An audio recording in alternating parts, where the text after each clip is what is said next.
All right, hello physicists. I'm recording this video here just to show you how to do custom error bars in Excel because it's something that students ask me about quite often. I've had an email today from one of you asking how to do custom error bars in Excel because it is something that will really help you going forwards. So you don't have to do these in Excel. Anytime you need to draw a graph, you can always draw it by hand, drawing your error bars by hand, that's fine. In fact, it's probably not bad practice to do that just because you can't use Excel for the end of your exam. Although, in this day and age of what could be remote teaching, who knows, maybe you can use Excel in your exam. But for the moment, we're going to assume that you need to hand draw your error bar or hand draw your end of year exam, so it's not bad to practice that way. But if you do want to do your error bars in Excel, such as, for example, the Slinky Prac we just did, I'll show you how to do that. So what I've got here, this is some data from an experiment a student did last year during their Area of Study 3 in Unit 4. So this was their major investigation. I'm not going to tell you what the variables were or what the graph was or what the experiment was because you need to come up with your own experiment when the time comes.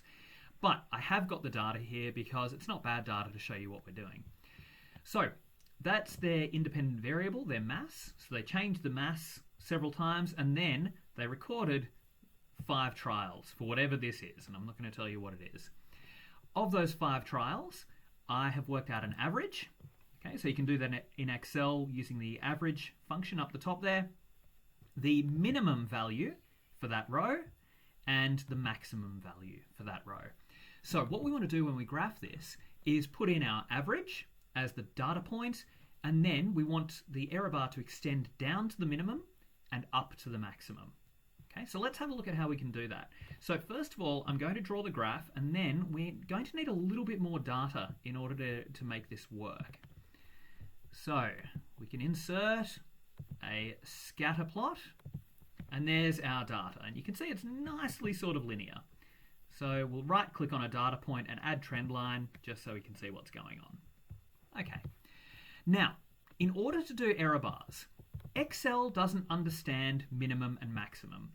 What it understands is the absolute positives and negatives that you want to go above and below your data point.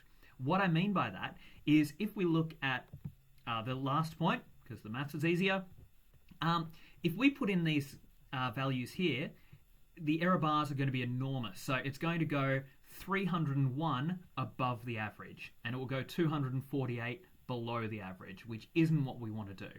So what we want to do, we want our error bar to go from the average up to 301. And so you can see there's a difference there of 27.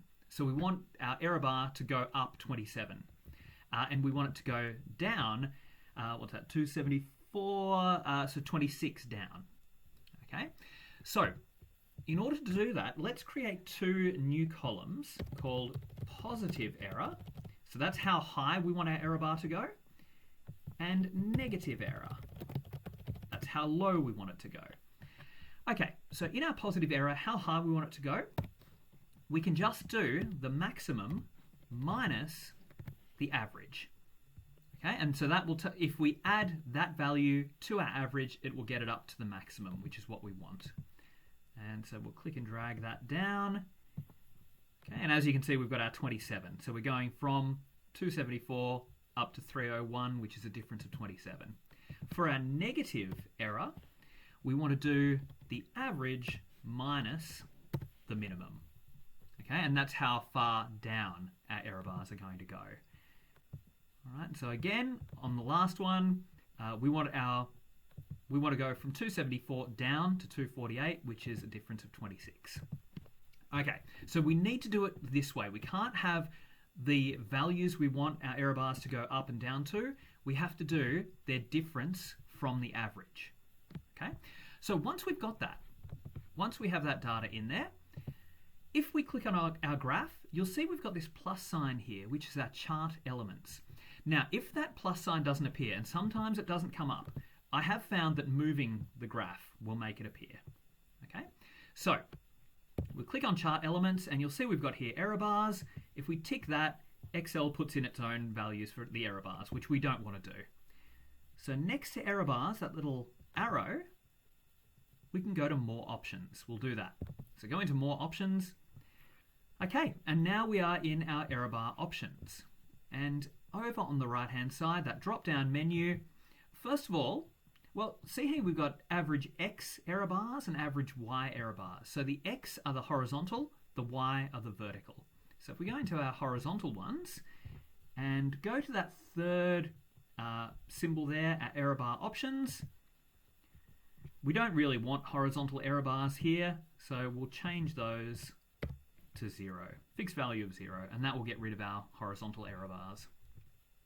For our vertical ones, they're the ones we actually do want. So we'll go up to error bar options and go to our Y error bars. So this is where we want to put in our custom values. And interestingly enough, see there's a custom button at the bottom here. So we'll double check. So we're on our vertical error bars.